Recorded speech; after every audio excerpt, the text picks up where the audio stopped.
Hi, Andrew Kramer here for CreativeCow.net, and in this tutorial, wait a second, don't I get theme music? Alright, in this tutorial we are going to be creating some ray-traced-like reflections inside of After Effects. Now, we're going to be using just the built-in tools of After Effects 7, and in this case actually 6.5 as well. And as you may know, After Effects doesn't handle ray-traced reflections natively, so no surface materials can, reflect the world around it. However, using a simple little method that I came up with, we'll be able to create some ray-traced-like reflections just like this. This method can also be used to create surface reflections for video, as well as text and other logos. Anyway, let's go ahead and get started with the tutorial. This is kind of the comp we're going to be creating, so let's go ahead and get started. I'm going to create a new composition, and we're going to be using the standard NTSC DV. However, we're going to use square pixels, and that way it just looks a little bit better for the screen recording. And I'm going to hit OK. And the next thing I want to do is create our text. So I'm going to take the text tool here and just click in the comp area, and we're going to type reflection. And if you notice, I toggled our transparency so that we can kind of see what's going on here. Now, the next thing we need to do is pre-compose this reflection into a new composition. And the reason we do that, it'll just make it easier to work with. So with the layer selected, I'm going to choose Layer, Pre-Compose, and we're going to move all attributes into the new comp, and we're going to name this Text, and hit OK. Now, the next thing we're going to do is create our floor for our 3D world. So we're going to create a new solid. And in this case, we're going to create a large solid. Instead of just the comp size, we're going to make this about 2200 by 2200. And the reason we make it so large is so that our floor covers the entire surface of what our camera can actually see. So next step, I want to go ahead and turn these two layers into 3D layers. Now, our text is going to be on top of our background, so let's just move that on top. And let's change our background to, well, actually, it's our floor, so let's name it floor. And now let's go ahead and turn these layers into three-dimensional layers. So we're going to hit F4 to toggle our switches, and we're going to turn on the layer switch for the 3D layer by clicking there. And now our layers are 3D, and we have this little 3D gizmo here. Well, with our floor layer selected, we're going to take the rotation tool and just rotate our background. And if we hold down Shift, it'll snap, and you'll see it kind of disappears. Well, it hasn't. It's just in line with our camera view here. Anyway, I'm going to go back to our selection tool, and I'm going to create another layer. And this layer is not going to be a 3D layer, and we want to make this the comp size and hit OK. And we're going to take this layer, move it into the background, and we're going to call it, hit return or enter on the keyboard, we're going to call it BG. For background. Now, with this background layer selected, I'm going to choose Effects, Generate, and Ramp. And our ramp is basically a gradient. And we're going to go ahead and just change the color here to dark blue and a light blue like that. And let's go ahead and move our bottom point of this ramp. If we select the ramp, and we can move these little gizmos around. Move this up a little bit, and this bottom one, I'm going to move it up also. And that looks pretty good. Now, the next step is to create a three-dimensional camera that we can use to kind of orbit around our text. So I'm going to choose Layer, New Camera, and we'll just use the presets here and hit OK. Now, the next step is to take the Orbit tool, Orbit Camera tool, and we're going to select it, and we're going to hold down Shift and click, and that way we can kind of move around this scene. Now, what we want to do is just bring it down just so that we can see the top of it over top of our floor. The next thing I need to do is create a light. So I'm going to choose Layer, New Light, and we're going to make a point light. And then I'm going to choose OK. And the intensity, we can set that to 200, and that should be OK for this case. And we'll hit OK. And now it's a little low, so we're going to zoom in here. We want to take this green gizmo area, and we're going to move it up on the y-axis. about right there. Then we're going to go and we want to push it back kind of behind our reflection layer. So we can just click here on the Z and push left or backwards, or we can switch to the top view and just move it back some. But I prefer, when you can, to do it in the view you're actually looking at, and that way you can see what exactly it's going to look like. So I'd say about right there. It looks pretty good. And the other thing we need to do is create a new light that's an ambient light. And so I'm going to choose New Light, Ambient, and we'll make this only about 30%. And the reason we create an ambient light is just to kind of create a little bit of global illumination in our scene, because if we increase the intensity of our point light, it'll just make everything kind of blown out. But if we increase just a little bit of the ambient light, it'll just kind of fill in the areas, you know, like you would use a fill light, you know, in real life. So let's go and just call this fill, and we'll call this point. Okay, now the next step is to create kind of a more reflective surface on our bottom layer or our floor layer. So I'm going to go ahead and bring the options down for our floor layer, our material options here. And we have all these different things like cast shadows, light transmission, but we're actually only going to be focused on the diffuse, specular, shininess, and metal. And basically these are the settings that say, okay, is this like really shiny? Like how does it work with the light? So in 3D programs you have like a little thumbnail of like a sphere, and it kind of shows you what it's going to look like. But in here, a little bit different. So we want to just go ahead and play with these settings. So the first thing I'm going to do is bring the metal up just a little bit. It's funny I say up. We actually want to bring it down to about 80, and that will actually make it a little bit hotter in this diffuse area. And then we want to take the diffuse and bring it up. And that way we kind of get a hot spot in the background here. Let's go ahead and increase the intensity of our light. So I'm going to go to our point light, hit the letter T, and just increase this a little bit. That looks good. Now let's go ahead and move on to our next step. And what we're going to do is create that grid that you see on the surface. And so to do that, we're just going to duplicate the floor layer. So we'll choose Edit, Duplicate. And with it selected, we're going to choose Effect, Generate, Grid. And it'll just create a grid on top of it. Now, we're going to change the size. Instead of these little controllers here, we're just going to go to Width slider. And we're going to make them a little bit bigger than they show up there. And we're going to make the border 2. And we're going to change the transfer mode of this layer. If we hit F4, we can switch to those to overlay. And that way it's not as intense and doesn't look like too weird. And then also let's bring the opacity of that layer down. So I'm going to hit T on the floor layer and bring the opacity down to 50. Okay, looks pretty good. All right, now you're probably asking yourself, okay, what about this reflection you've been telling me about? Okay, if I take this text layer and we move to our front camera view and we look closely, we see it's not exactly right on the floor, and we need to make sure that that is the case. So we're just going to take this and move it down, and you can just use the arrow keys and just click down. Let's see, probably about there. It looks pretty good. And let's go ahead and move back to our active camera. Now, I want to point something out before we move on to the reflections, and that is if I take this text layer and I move it down, you see that it actually intersects the geometry of the floor and basically gets cut off. So that's important to note once we get into the next step. So I just wanted to point that out. That's just the function of After Effects using the advanced 3D renderer. So now I want to go ahead and go into our text comp. So I'm going to Alt and double click on this text comp, and it opens it up here. And so instead of looking at the transparency as the background, we can switch this off and just go Composition, Background Color, and we can just make a gray color, and that way we can just see what's happening here a little bit better. Now, the next thing we need to do is create the reflection.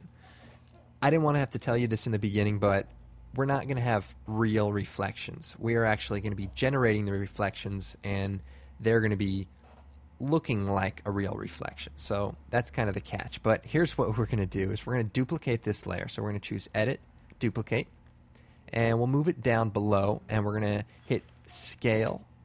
And if you hit S on the keyboard, that brings up our scale. We're going to unlink the scale properties here by just clicking on this little chain, and then we want to make -100. So just add a little minus, and it should flip upside down, just like that. Now, that looks pretty good.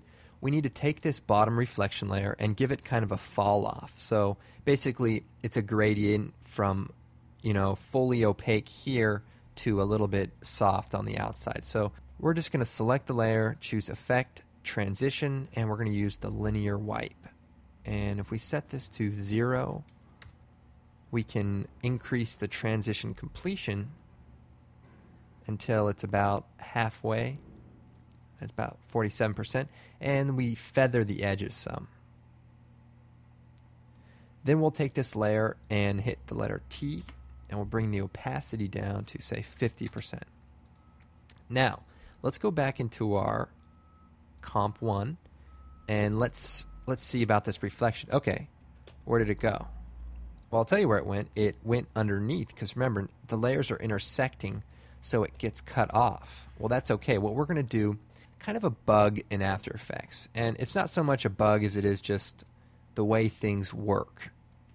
So what we're going to do is create a new adjustment layer. And as some of you may know, an adjustment layer is used to add effects to a layer, and it applies itself to kind of everything beneath it. But in this case, we're not going to apply any effects to it. In fact, we just want to use it to kind of separate the way After Effects renders our 3D environment. And what I mean is, if I take this layer, I'm going to call it our divider. And I'm going to take this divider layer and I'm going to move it down in between our grid floor and our text layer. So right here. And what that's going to do, as you can see here, is separates our 3D geometry. Now, it's not changing the position of our objects, our floor, our grid, or our text. It's just changing the order in which they're rendered. So basically what that means is that our text is being rendered in its perspective view, just like this, and our floor and our grid together are also being rendered separately. And instead of them going and intersecting with each other, they're just being rendered on top of each other like layers.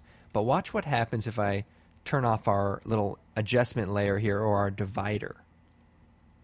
It goes back to intersecting. So basically what happens is this adjustment layer, for whatever reason, intersects the way layers are rendered together in 3D space. So that's kind of a good thing in this case, because we create this really cool reflective looking surface, and works out better for us. Now let's go ahead and take this a step further with our reflection. So I'm going to go into our text comp, and I want to go ahead and create a new solid. We're going to create kind of a blurry fall off. So we're going to go ahead and create a new solid, and it doesn't matter what color, we're just going to create a gradient. We're going to choose Generate Ramp, and that's our little gradient.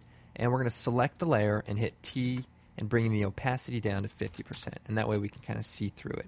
And what we need to do is take this ramp and match it up with the height and width of our reflection object. So if this is like a picture or a video, you want it to be just over the reflection area of the picture or video, so your second duplicated instance of that item.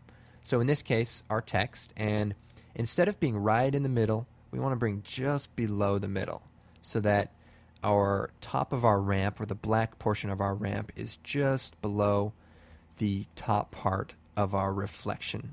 Then we want to take our bottom ramp controller and move it up to just below the reflection. And if you hold down Shift, it won't go off in different angles. It'll just stay parallel here. And we'll move it up just a little bit more there. Okay, perfect. Now I want to bring the opacity back up to 100. And then I want to take this layer and pre-compose it into a new comp. And this way, the blur settings can register this as the blur map. So let's go ahead and pre-compose this. So I'm going to choose Layer, Pre-Compose, and we'll just move all attributes into the new comp.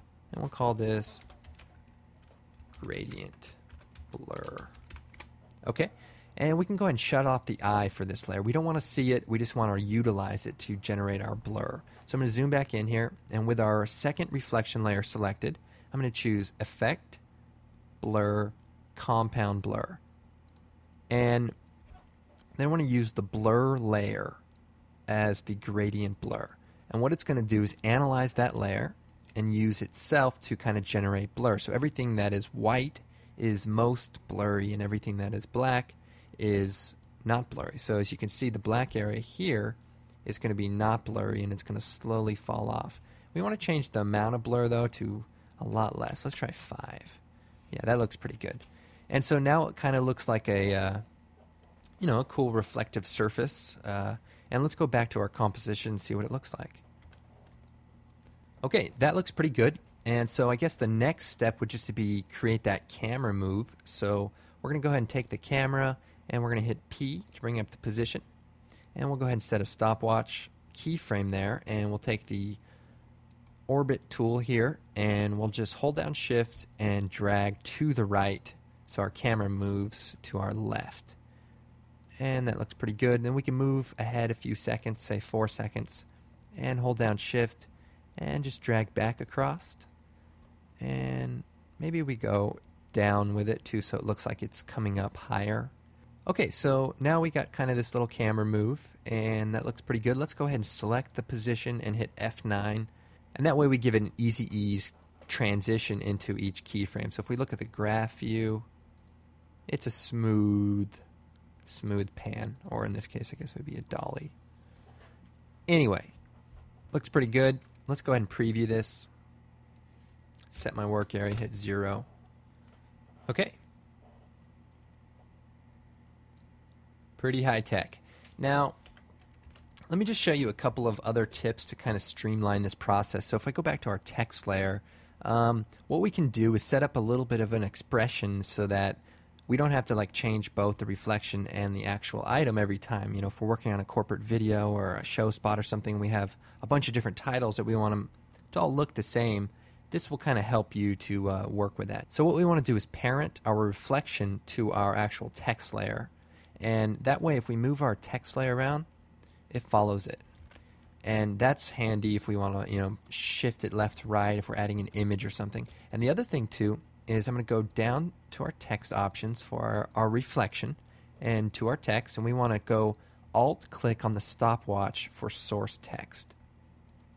And then I want to go to our top reflection layer, bring the text options up, and then I want to take this pick whip for the expression of the source text, and I want to drag it to the source text of our original layer.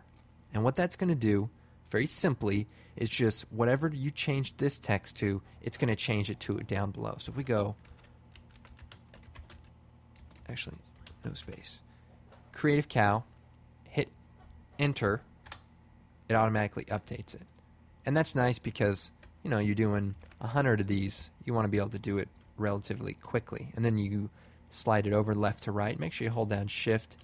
If you move it up, you're going to be moving the layer up past the floor spot. So make sure that when you're moving the layer, move it left to right. And that looks good. And then we go back to our comp, and it's all ready to go. So that's kind of a nice way to manage this effect and, get some good use out of it. Now, as an added bonus, if you have After Effects 7, you can download the project file, and I went ahead and just added a few different comps that are pre-set up using this method, just a few different styles. This one's kind of like a dark movie trailer kind of effect. We have this kind of, I'll call this the Creative Cow look. We have the pasture here, and we have a nice gold one, kind of a rusty, and then we have like a brushed metal chrome kind of effect. So anyway, if you want, go ahead and download the project file and everything you need in here you can open up. I hope you enjoyed this tutorial. My name's Andrew Kramer, and by the way, if you want some more in-depth tutorials on After Effects, check out the Creative Cow training DVD, Serious Effects and Compositing. There's some great stuff in there, I can assure you. So for some information about that DVD and other great After Effects tools, check out www.videocopilot.net. Once again, I'm Andrew Kramer, and thanks for watching.